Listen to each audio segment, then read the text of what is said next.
எந்நாளும் அருள் செய்யும் பெருவள்ளல் நீ. மலைதோறும் படை வீடு இருந்தாலும் முருகாயன் மனவீடு வந்து அமர்வாய்.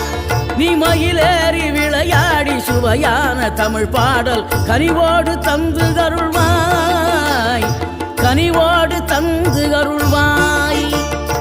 ஆறுபடை வீடும் அருள் வழங்கும் முருகா அருகே நீ ஓடோடிவா. மூவிரண்டு முகம் ஜொலிக்க 6 கரங்களுடன் ஆதர